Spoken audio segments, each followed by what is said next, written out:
ये मोटी सी लड़की लिन होती है जो एक आइलैंड पर छोटा सा फोटो स्टूडियो चलाती है और ये इसका हैंडसम सा दोस्त बिन होता है। इसको ये शायद पसंद करती है अंदर ही अंदर। इसका सपना होता है कि इसको एक लंबे और हैंडसम से लड़के से शादी करनी होती है। बिन इसके बचपन का फ्रेंड है और म्यूजिक डायरेक्टर भी होता है। बिन बचपन में बहुत मोटा हुआ करता था, बच्चे इसको बुली करते थे, कहते थे ले हमारा भी खाना खा ले भूखे सुअर। लिन इसे बुली होने से बचाती थी, इसका सारा खाना खा जाती थी और उसी का असर है कि लिन आज ऐसी हो गई है मोटी और वो पतला है। दोनों बेस्ट फ्रेंड होते हैं, साथ में सब कुछ करते हैं। आज लिन का बर्थडे होता है। बिन इससे पूछता है कि क्या विश मांगी तुमने। ये कहती है कि मैंने विश मांगी है कि मैं इस साल एक हैंडसम से लड़के से शादी करूं और तुम मेरी हेल्प करोगे। यहाँ से बिन चला जाता है अपने घर और लिन घर आती है तो रास्ते में इसको एक रैबिट मिलता है जो घायल है। लिन इसे उठाकर घर लाती है और उसका इलाज करती है, पर ये रैबिट को नॉर्मल रैबिट नहीं होता, इसकी आंखें चमकती हैं। और अगले दिन इसके घर पर क्रिस नाम का एक मॉडल आया होता है। फोटोशूट के लिए इसी आइलैंड पर आए थे ये, तो बारिश होने लगी तो इस वजह से इनके स्टूडियो में आकर इनको छुपना पड़ा। क्रिस कहता है कि तुम दिखने में तो बहुत सुंदर हो, अगर तुम अपना वेट लॉस कर लोगी तो बहुत अच्छी दिखोगी। बस इतना मोटिवेशन काफी होता है क्योंकि क्रिस इसका बहुत बड़ा क्रश होता है। अब बिन के पास आती है भागी भागी और कहती है मेरी हेल्प कर दो।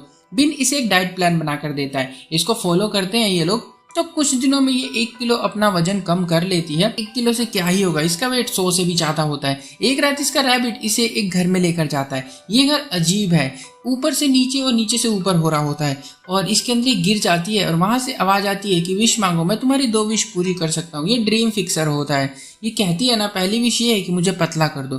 ड्रीम फिक्सर इसे पोषण देता है और कहता है कि तुम्हें कुछ मिल रहा है ना, इसके बदले तुम्हें कुछ ना कुछ मुझे देना भी पड़ेगा, भरपाई करनी पड़ेगी बाद में। अभी तो ये बात को इग्नोर करके यहाँ से चली जाती है और अगली सुबह जब ये उठती है तो स्लिम हो गई होती है। इसे तो विश्वास ही नहीं हो रहा होता है। फिर रात का सब कुछ याद आता है इसको। ये खुशी खुशी में एक विश मांग कर ही आ गई थी, अभी भी उसके पास इसकी एक विश रखी होती है और ये सुंदर सी ड्रेस पहनती है जो कि पहले इसको फिट भी नहीं आती थी, अब वो पूरी प्रॉपर बहुत अच्छी आने लगी होती है और पहनकर अपने क्रश यानी उसी क्रिश के बोर्ड पर, यानी उसका ऑफिस भी वही होता है, फोटोग्राफ देने के लिए चली जाती है। सबकी नजरें रास्ते में इसी पर होती है। ऑफिस में आती है तो सब इसकी तारीफ करते हैं। इसके साथ पहली बार हो रहा होता है ऐसा, तो इसको बहुत अजीब लग रहा है क्योंकि बचपन से ही मोटी है। बोट पर आई तो कैप्टन ने कहा कि आज हमारे बोट में सबसे ज्यादा सुंदर लड़की आई है, अब लिन को और क्या ही चाहिए, है ना। इतने में लिन का वेट फिर से बढ़ने लग जाता है। अब ये जैसे तैसे करके वहां से घर भागती है और पोषण पीकर फिर से स्लिम हो जाती है। अभी परेशान हो गई है कि आखिरकार ये हुआ तो हुआ क्या।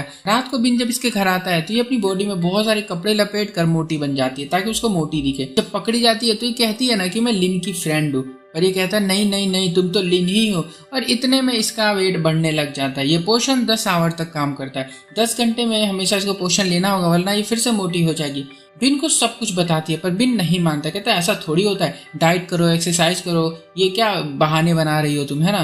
पर लिन नहीं मानती है। अगले दिन तक तो पूरा लुक बदल लेती है जाकर, अपना बाल वाल सारे कपड़े सब कुछ, और एकदम अपना नाम भी चेंज करके एलिस रख देती है। और जब बिन को उसी क्रिस के म्यूजिक वीडियो को डायरेक्ट करने का मौका मिला होता है, यानी काम आया है, और लिन भी कहाँ हटेगी पीछे। वो कपड़े पर पहनकर सुंदर सी बनकर शूट पर पहुंच जाती ये बोल के कि मैं बिन की असिस्टेंट हूँ। क्रिस की नजरें तो आकर इस पर ही अटक जाती है। वो काफी इंप्रेस होता है इसकी खूबसूरती से और डायरेक्टर से कहता है कि अभी जो हमारी मेन मॉडल है ना इस शूट की, उसको निकाल कर इस लड़की को रख लो, यानी कि लिन को। और डायरेक्टर मान भी जाता है क्योंकि लिन हूर की परी जो लग रही होती है। सबको यहाँ अपना नाम एलिस बताती है और बिन को ये बात बिल्कुल पसंद नहीं आ रही होती है। अगले दिन शूट में किस सीन होने वाला होता है पर बिन अपनी लिन को किस करते हुए नहीं देख सकता पराये लड़के के साथ, तो वो शूट को वहीं पर रोक देता है। रोक के देता है मतलब उस सीन को ही कट कर देता है। तो क्रिस समझ जाता है कि बिन शायद एलिस को पसंद करते हैं, यानी कि लिन को। क्रिस जो है इसको भी लिन की खूबसूरती देखकर पसंद आ गई होती है बहुत ज्यादा, तो इसको मूवी दिखाने भी लेकर जाता है और बिन भी इधर आया होता है पीछे पीछे। लिन कहती है कि तुम यहाँ पर क्यों आए हो, कहता मूवी देखने आया हूँ। मूवी के बाद क्रिस एलिस को क्लब में लेकर जाता है पर एलिस का 10 घंटा खत्म होने वाला होता है, तो ये फिर से मोटी होने लग गई होती है। भागकर बाथरूम में जाती है और मोटी हो जाती है, रोने लगती है। और इतने में बिन आता है एक टेडी बेयर का कॉस्ट्यूम लेकर और इसको पहनाता है, कहता लो इसको पहनकर भाग जाओ, तुम बच जाओगी।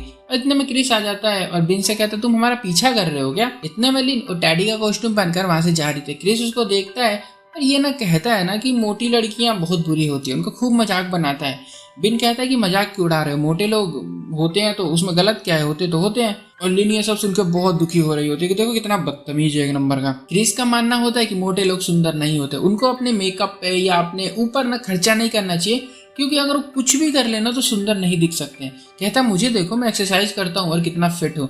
लिन बेचारी घर जाती हुई रो रही होती। बिन इसे डांट लगाता है, कहता है कि तुमने जितने भी सेविंग की थी पैसों की सबके तूने नए नए कपड़े खरीद लिए, तुमने वो पैसे नए स्टूडियो के लिए रखे थे, सेटअप करवाना था वहां पर। लिन इसे कुछ बताती है और फिर हम यहाँ से एक पास्ट का सीन देखते हैं। एक बार बिन के दोस्त ने इससे पूछा था कि लिन तुम्हारी गर्लफ्रेंड है क्या, तुम दोनों हमेशा साथ में रहते हो। बिन ने कहा था नहीं नहीं वो मुझे पसंद नहीं है। तो दोस्तों ने कहा था हाँ हाँ वैसी पिग जैसी मोटी लड़की को कौन ही अपनी गर्लफ्रेंड बनाएगा।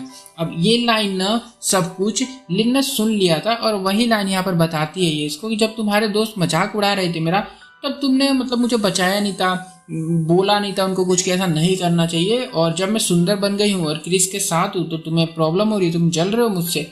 इतने में बिन की आंखें चमकती है और अपनी सभी मेमोरीज ये भूल जाता बचपन की, क्योंकि ड्रीम फिक्सर ने बोला था कि इसकी भरपाई करनी पड़ेगी लिन को। तो वही हो रहा है, इसका दोस्त इसको छोड़ के चला जाता है और अगले दिन का शूट खत्म हो जाता है। क्रिस इसको लेकर जाता है डेट पर और वहां पे पूछता है कि क्या तुम मेरी गर्लफ्रेंड बनोगी।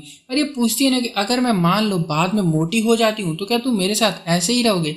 ये कहता है कि हम सेलिब्रिटी है और हमें हमेशा स्लिम दिखना पड़ेगा। इसका मतलब यहाँ पे नहीं होता है। लिन अब लालची हो गई होती है, ड्रीम फिक्सर से मिलती है जाकर और कहती है मुझे हमेशा के लिए ऐसा पतला बना दो।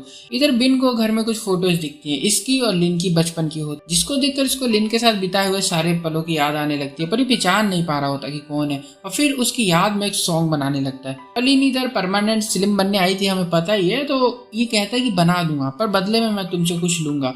और ये हाँ कह के पोशन पी लेती है और परमानेंट स्लिम बन जाती है। और अगले दिन प्रेस कॉन्फ्रेंस हो रही होती है। यहाँ वही लड़की आ जाती है जिसे निकाल कर लिन को उस वीडियो में रखा गया था। ये लिन के फेस पर पानी फेंक देती है जिससे लिन रोने लगती है। बिन आकर इसको बचाता है क्योंकि मीडिया वाले इसको बहुत परेशान कर रहे थे।